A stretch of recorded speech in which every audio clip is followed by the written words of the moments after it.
Salam alaikum, chers amis figuiens. Bienvenue à l'émission Plateau FG24. Nous sommes le 31 août 2022. Je me présente parce que beaucoup ne me connaissent pas. Je suis Karima Outeboras, Toast-Night, venue en vacances quelques jours à Figuig. Et Khada, derrière les caméras, m'a demandé de présenter cette émission car notre invité aujourd'hui est Abdelrahman Ben Keroum. Salam alaikum, Abdelrahman. Alaikum salam. Abdelrahman Keroum, c'est Slimane, d'origine de Figuig, mais les richeries et français. Je suis à la retraite maintenant, ça fait 1 an et demi, et je viens assez souvent à Figuig. Waha. Du coup, ça ne sait où la force mazirt, à force francicite, كل واحد a يفهمها فوح. Donc j'allais justement de te demander qui es-tu, mais tu l'as bien fait. Donc tu es très actif associativement. Et peux-tu nous dire comment est né ton engagement? Si milmit تتفد وكروش les associations, مش نقرا. Oui, je suis arrivé en France à l'âge de 20 ans, en 74. وقار خديني فرنسا من بعد وتفرقت les associations en France. Une les associations françaises. tous les immigrés, l'alphabétisation. Donc, l'AMF, peut-être? Non, pas l'AMF, c'est d'autres associations françaises. Tout fraqué, c'est en 76. Et donc, après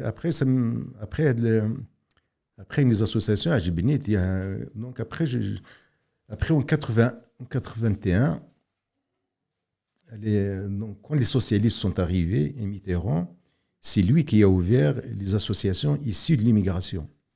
Avant, il n'y avait pas de droit des associations issues de l'immigration pour créer des associations. C'était après la marche des beurs, non? Non, c'est en 80. Oui, c'est ce moment-là. C'est en 81, l'élection de Mitterrand qui a ouvert les radios libres, maghrébines et arabes et tout ça, et les associations issues de l'immigration. Et c'est là où ça a commencé un peu le développement de ces associations issues de l'immigration pour réfléchir et essayer d'améliorer les conditions de vie dans les villages soit marocains, soit algériens, soit tunisiens. Donc il y avait cette réflexion, il y avait beaucoup de création des associations issues de l'immigration et les associations de Figuig, ils ont commencé à se créer à partir des années 89-90. Donc chaque Ksar, il a réfléchi, il a créé son association. Si je me souviens bien, il y avait l'association parmi les premières, c'est la ZF qui était créée. Association Zenaga Figuig. Oui, c'est la ZF. Après, il y avait une association de l'Oudarir. Après, il y avait d'autres Ksar aussi. Donc, moi, en tant qu'Ouled Slimane, j'ai créé l'association de l'ADEC, Association pour le développement et l'échange culturel d'Ouled Slimane. Moi, je n'ai pas voulu lui donner un nom du Ksar, mais j'ai voulu lui donner un nom comme c'est une association de développement et d'échange culturel. Et les autres associations, ils l'appelaient au nom de leur Ksar. C'est légitime, mais bon. Donc nous, les Slimane, on lui a donné un autre nom. J'étais président de cette association, je me suis impliqué. On faisait des activités, des petites activités là-bas et tout. Et en arrivant en 2099, 2000, 2002, c'est là où il y avait la coopération décentralisée entre Figuig et la Seine-Saint-Denis. Et la coopération de Seine-Saint-Denis, donc ils ont vu la population de Figuig qui est très importante en France, surtout dans la région Île-de-France. Et dans le 93 notamment. Dans le 93 notamment, ils nous ont proposé de créer une espèce de coordination, de fédération. En premier lieu, on a créé une coordination. Donc, pour avoir un seul langage avec eux, avec le département de Seine-Saint-Denis. Après, donc, on a créé la fédération des associations Figuig Maroc en France. en 2001. Donc voilà, moi j'étais tout le temps secrétaire de cette fédération. En parallèle, il me semble qu'il y a eu le jumelage entre la ville de Stein et oui, en parallèle. Entre-temps, il y avait le jumelage entre la ville de Stein et Figuig. Et tout. Donc il y avait une mobilisation des Figuigui issus de l'immigration en France très importante. Moi, je me souviens, il y avait des réunions, il y avait plus de 1000 personnes qui se réunissaient. Donc, on était très motivés, on était très contents aussi de cette coopération pour travailler avec Figuig et essayer de développer un peu Figuig avec l'aide de cette coopération. C'est vrai, il y avait beaucoup de projets au niveau du sport, au niveau de la santé, et au niveau de l'environnement aussi. Et donc, on a travaillé avec eux, on a apporté un petit peu notre connaissance, nous, en tant que fédération. Et donc, après, il y avait cette opération des bus c'est le département, c'est une société des bus dans le Seine-Saint-Denis qui a donné un don de 3 bus pour les emmener à Figuig, parce qu'il y avait une demande de Figuig, et surtout de la commune de Figuig, ces bus pour le déplacement de la population entre l'Exar, le marché, le lycée et tout ça. Et ces 3 bus, donc je me suis participé avec d'autres aussi membres de la fédération pour les acheminer jusqu'à Figuig. Et ça, c'était vraiment une belle histoire. Oui, une belle expérience. Et une attente forte, en fait, de la population. Tout à fait. Mais bon, donc on a tout ramené ici. Donc après, on a laissé le soin à la commune de Figuig pour s'en occuper. Après, donc, mon implication était aussi ailleurs, était aussi dans le réseau IDD, Immigration, Développement, Démocratie, qui était mon implication qui était très importante. Et aussi le Forim. Le Forim, c'est une association issue de l'immigration qui a été créée en 2002 aussi. En 2002. Par le ministère dans le temps pour donner un souffle aux associations et avoir un seul interlocuteur de toutes les associations issues de l'immigration, et qui s'appelle le Forim. Donc le Forim, c'est le forum des associations issues de l'immigration. Donc c'est une organisation qui avait des subventions de l'État et des organismes étatiques et qui fonctionne jusqu'à maintenant aussi. Maintenant, il s'est développé. Il y a beaucoup de salariés, une quinzaine de salariés maintenant et qui fonctionnent. C'est le Forum qui est mené à aider les petites associations pour leurs projets. Pour les petites associations qui ont un petit projet de 15 000, 20 000 euros, ils le déposent au Forum, ils le subventionnent. Ça dépend comment il est, parce qu'il y a une étude de ce projet, après il y a une subvention. Donc voilà, mon implication était là-dedans jusqu'à maintenant. Jusqu'à maintenant, je fais partie des commissions du Forum. Depuis 2-3 ans, il y avait des difficultés à la fédération. Donc voilà, on a arrêté la fédération. Je suis à la retraite, ça fait 1 an et demi ou 2 ans. Et je me suis plus impliqué dans des associations de Figuig. Je suis impliqué dans d'autres associations comme le Forum. Je suis dans le syndicat. Je suis un conseiller prud'homal à Paris. Et j'ai fait des activités aussi dans mon quartier, dans le 94. Et maintenant, je passe énormément de temps à Figuig.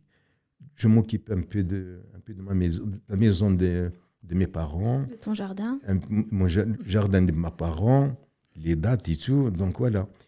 Et donc voilà. C'est d'autres choses encore.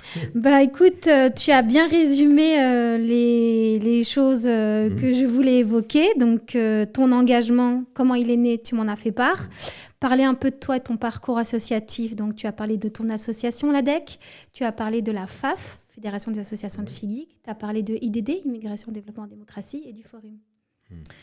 La Texha. Et par ailleurs, donc, tu as fait d'autres activités dans le cadre syndical. et que tu poursuis encore aujourd'hui. Oui, ce que je peux rajouter aussi, j'ai mené des projets en tant que président de la fédération.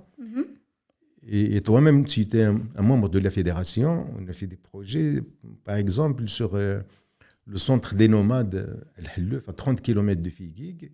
On a construit avec la Fondation Abbé Pierre, l'Agence de l'Oriental et l'INDH. L'Agence de l'Oriental et l'INDH, c'est des dispositifs du Maroc. Ils ont participé financièrement à ce projet-là. Ensuite, on a fait un grand projet de la palmerie de Figuig. On a obtenu des fonds, 230 000 euros, des fonds européens. Des fonds européens, ainsi que le Forum, ainsi que la région Île-de-France et la mairie de Paris. On a obtenu des fonds.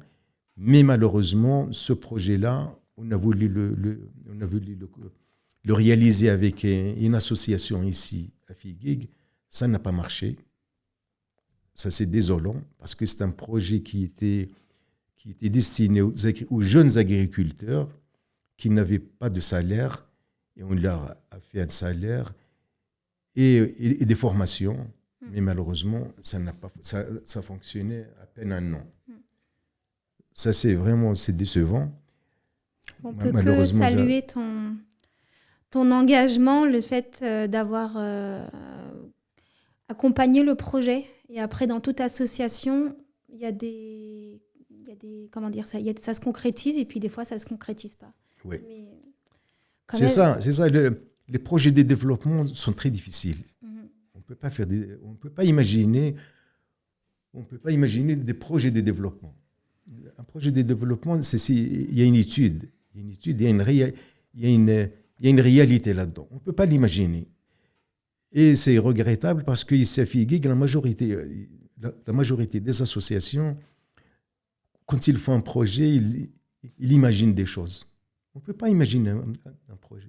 Donc il y a une problématique. Il y a une problématique. Cadré, à partir de cette problématique, on réfléchit à construire quelque chose. Mais on ne peut pas faire des choses à la place des bénéficiaires. Parce qu'il ne faut pas oublier, un projet, il y a des bénéficiaires derrière. Et ces bénéficiaires, il ne faut pas les ignorer. Et la majorité des cas, c'est ça ce qui se passe à Figuig. Parce qu'il y a une volonté énorme ici de la population de Figuig, que ce soit des jeunes, des femmes, ils veulent aider leur famille, Figuig et tout ça. Des fois, ils font des belles choses. Ouais, mais justement, c'était la question que je voulais te poser. Ils font des très belles choses, mais des fois... Le message que tu aimerais transmettre par rapport à ça? Mon message de transmettre ici... Pour avancer. Pour avancer, c'est les mentalités et les projets. C'est très difficile. Moi, avec mon expérience, moi, je connaissais énormément d'associations de Figuig en Europe. Donc, à Figuig, maintenant, il y a plus de 100 associations. Apparemment, il y a dans les 160 associations. Et de coopératives aussi, des femmes. Alors, à mon avis, pour la réussite de tous les projets, de toute la population de Figuig et les bénéficiaires, il faut qu'ils travaillent ensemble. Sans ça, on ne peut pas réussir. Mais Figuig, ce n'est pas énorme, c'est une petite ville, c'est une oasis. Il y a 11 000 habitants. C'est vrai, il y a des associations de quartier. Il y a des associations de quartier qui travaillent dans leur quartier, mais il faut, moi, à mon avis, il faut faire une coordination. Il faut faire une coordination de toutes les associations qui n'existent pas. Il y avait dans les années 90, il y avait une espèce de fédération qui s'appelait la FADEF, mais qui a fonctionné à peine un an. Et maintenant, il y a des associations, il y a des volontés, que ce soit des femmes et des jeunes. Il y a vraiment une vraie volonté, mais seulement il faut qu'ils travaillent en coordination. Il faut qu'ils se spécialisent sur des domaines. On ne peut pas faire 2 ou 3 associations qui travaillent sur le même domaine. Surtout ici, la Figuig. Il faut des associations spécialisées en agriculture, en santé, l'environnement, les jeunes, tout ça. Il faut se spécialiser, il faut coordonner. Donc, il faut vraiment arriver à ça. Si Figuig, ils veulent s'en sortir, il faut qu'ils travaillent ensemble. On n'a pas le choix. Parce qu'on a essayé énormément de choses, beaucoup de choses. On a vraiment, pendant 25 ans, moi j'étais impliqué dans des associations entre la France, et surtout FIGIG. C'est très difficile. المهم كان يخص الاتفاق جرس يخص الاتفاق جارت في جات تقي من قصور من صافي قضيه قصور تلاسفات شحال من قرن خصها تتفق جرس ليش البلديه تلاقي كيفاش البلديه يا ان سول كومين urbaine une seule commune urbaine qui gère FIGIG. Elle ne gère pas l'Ixar, elle gère FIGIG. Donc il faut prendre ce modèle-là. Il faut une grande association, une coordination. Et surtout, il faut qu'elle travaille avec les collectivités, mais surtout avec la collectivité de la commune urbaine. Parce que donc, elle a des fonds, elle peut avoir des fonds à travers les associations, mais il faut une coordination, il faut une réflexion. Il faut créer aussi des espaces de jeunes où il faut réfléchir, où il y a des rencontres, il y a des jeunes, il faut qu'ils réfléchissent. Il faut aussi pour les femmes, ainsi pour les femmes. Ils le font parce que moi, d'après ce que j'ai entendu, ils le font des femmes dans des quartiers, ils se rencontrent et tout, ils discutent, ils réfléchissent un petit peu. Mais vraiment, il faut officialiser ça avec la commune de Paris, et la commune de FIGIG. Avec la commune de FIGIG, normalement, elle est disposée à travailler avec les associations, surtout s'il y a une coordination, une espèce de fédération ou coordination, je ne sais pas comment ils vont l'appeler, mais il faut ça. Parce qu'il y a beaucoup de gens, comme celui qui fait le marathon. Le marathon, c'est très important. C'est la deuxième édition qui aura lieu le mois prochain. C'est une seule personne qui le fait. C'est ni les associations, ni la commune, ni personne. C'est une seule personne qui le fait. Il récolte des fonds. Il a organisé l'année dernière le marathon qui était très bien. Il va l'organiser encore cette année. Et donc voilà, chacun il veut faire des choses lui seul. Une association, elle veut faire des choses toute seule. Il faut arriver à se coordonner. Il faut qu'il s'inspire de ce qui se passe ailleurs, en fait. Bien sûr, là où ça marche. Ça se passe maintenant. Donc on va... Moi, je connais beaucoup la région de Tsaroudan, la région d'Agadir, et des associations où ils ont développé le safran, l'huile d'argan et l'huile d'olive. C'est parce qu'ils se sont mis d'accord entre eux. Eux aussi, ils ont des quartiers un peu partout. Ils étaient obligés de se réunir et de réfléchir et de travailler ensemble. Et maintenant, les coopératives de femmes du safran et de l'huile d'argan, ils réussissent. Ils vendent des produits incroyables. Et nous, FIGIG, on a beaucoup de produits, surtout les dates. Les dates, il y a d'autres produits. Il faut c'est chacun, il vend dans son coin tout seul. Il faut que les dates de FIGIG, surtout Aziza, il faut qu'ils se vendent dans des centres commerciaux à Rabakaza. Quand tu vas dans des centres commerciaux, même à Oujda, à Rabakaza, tu trouves que les dates de Zagora, de Rachidia, mais pas celles de FIGIG. C'est dommage. Bon, en tout cas, cher ami Figigi et ami de FIGIG, le message est passé. Donc, Abderrahmane a à cœur le développement de FIGIG. Son message, c'est la coordination, travailler ensemble, se spécialiser, un espace pour la jeunesse et un espace pour les femmes, pour réfléchir et travailler en lien avec la commune. Merci beaucoup, Abderrahmane. Est-ce que je peux rajouter juste quelque chose? Donc, voilà, c'est quelque chose que j'ai oublié, mais qui est très important. Si on veut vraiment arriver à se coordonner, il faut faire un audit des associations à FIGIG. C'est une يجي spécialisée à des درقات الجمعيات هذه قلقه ما ملا تسكن امنا وكم كارو هذه جمع خين لي اسوسياسيون دي سيني خصها تيورمدي كيجن ان سيرفيس كاليتي ان فيت تيورمدي كيجن الميدان وشي هذه جادي 10 اسوسياسيون اللي تسكن تلقى لا ميم شوز يعني اي نوديت انت تبين بقى كلشي شنو اللي خمانين ونيشني فوالا ما اللي سكنوا دوبل اون تريبل اون كوادروبل. La population.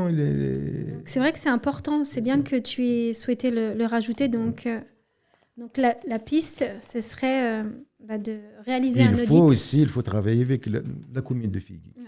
Parce que c'est un partenaire important. On ne peut que te remercier pour ces combien 10, 15, 20, 30 ans d'engagement bénévole pour... Mon souhait de Figuig, mon souhait profond. Ouais, je sais c'est quoi, mais il ne faut pas tout de suite. Je t'avais demandé d'apporter un objet. Ouais. Parce que Qada, souvent dans ses émissions, il dit quel est ton mot de la fin avant de dire je vous aime comme d'habitude. Et donc, Abdelrahman nous a apporté des dates. Surtout Ziza. Attends, il va faire un zoom sur... C'est les dates Ziza c'est des dates qui sont uniques. Ailleurs, il n'existe pas. Et c'est une référence de Figuig. Nierti quand tu m'as dit le mot de la fin, tu t'as أين سيني يونزيزا وتلقي العالم تلانديك في يتسيني أي تصوص قي العالم يخصص تقترم أم تقترن الزمان أزيس يدوي إذ لا فيترين نفي يتسيني تنزيزا. Abdelrahman, il y a beaucoup de choses qui se passent à Figuig. Qu'en est-il du devoir de mémoire? Oui, la question de mémoire de Figuig, elle est très importante. Parce que l'histoire de Figuig, elle est énorme, elle est grande, elle est très ancienne. Elle est très, très, très ancienne. Mais malheureusement, dans le temps de la colonisation, c'est l'armée française qui venait à Figuig et qui écoutait les vieux de Figuig et leur racontait un petit peu qu'est-ce qu'ils faisaient. Donc voilà. C'est l'armée qui a transmis des écrits. À travers ce qu'avait transmis oralement. Voilà. Mais assez souvent, dans des familles de Figuig, je ne sais pas si vous vous souvenez, la grand-mère, elle nous racontait les histoires de Figuig, le père et le grand-père, et ceci, cela, qui nous racontaient un peu l'histoire de Figuig. Et nous, mémoriser un petit peu l'histoire, c'était une référence, c'était un repère. Mais malheureusement, il n'y a pas d'écrivain, il n'y a pas d'historien. Ça existe maintenant, mais seulement ils n'écrivent pas sur Figuig et les gens de Figuig. Si je parle juste d'un événement qui n'est pas lointain, c'est les Syriens qui étaient là. Les Syriens qui étaient réfugiés d'Algérie, ils étaient bloqués juste à 2 kilomètres d'ici, à Bagdad. Et ces Syriens, qui les prenaient en charge, c'est les Figuigis. Ils leur donnent à manger, les couvertures, de l'eau et tout. Et c'est ça les gens, c'est ça la solidarité du Figuigi. L'hospitalité, oui. Ils leur donnaient même de l'argent, les portables, ils les rechargent les solaires. Ils leur donnent, les gens du Figuig, malgré les gendarmeries, l'armée, ils leur disaient non, les Figuigis, ils leur donnaient tout. Et c'est ça. Donc ça, on n'a rien écrit. On ne sait pas. Et c'est ça le problème. Il y a beaucoup de choses. Dernièrement, il y avait un Figuigi qui est parti en France en 1939. Il est parti comme ça en France. Il assistait à la Deuxième Guerre mondiale. Et c'est quelqu'un qui a été honoré par le général de Gaulle. Il s'est marié avec une Française. Il était impliqué pendant la guerre et tout ça. C'est une personnalité qui était vraiment... Il avait une histoire incroyable. Et celui-là, c'est un écrivain français qui a écrit un livre sur lui. Il est venu ici il y a un an. Il a exposé ce livre-là. Et lui, il a écrit ses mémoires de ce personnage. Mais malheureusement, il y a beaucoup de gens ici. Maintenant, il y a 2 ou 3 personnes qui écrivent Paul Arabi, Ibn Ali, qui écrivent aussi, il a fait quelques articles. Hassan Ben Amara, qui écrit aussi. Mais c'est pas assez. C'est pas assez. Donc il faut les associations. Ils ont toujours quelqu'un qui est enseignant, qui sait écrire. Même si c'est pas obligatoirement d'être un historien. On peut écrire sur les événements. Il y a quand même aujourd'hui Facebook, mais c'est pas capitalisé en fait. Non, il faut des livres. Il faut des archives. Il faut écrire, il faut laisser des traces de ce qui se passe à Figuig. Il y a des événements, des personnalités, des familles. Donc la problématique des nomades. Donc l'intégration des nomades avec les Figuigis, c'est un vrai problème. Et personne ne fait rien. Et c'est ça qui est malheureux. Voilà. Ouais, quel est ton souhait, Abdelrahman? Mon souhait le plus profond, vraiment le plus profond, ouais, c'est vraiment le souhait, c'est l'unité de Figuigui. يعني Figuigui, dès que Figuigui, الغرب كت الخارج خصها مسفهم جراس. C'est l'unité de Figuigui, point final. يعني ولا شيء شراط قصر يا وكان دي في يجن. Figuigui unifié. Figuigui unifié.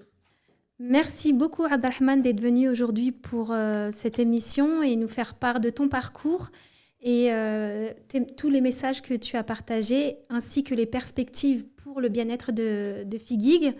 Merci à vous, chers téléspectateurs, de nous avoir suivis.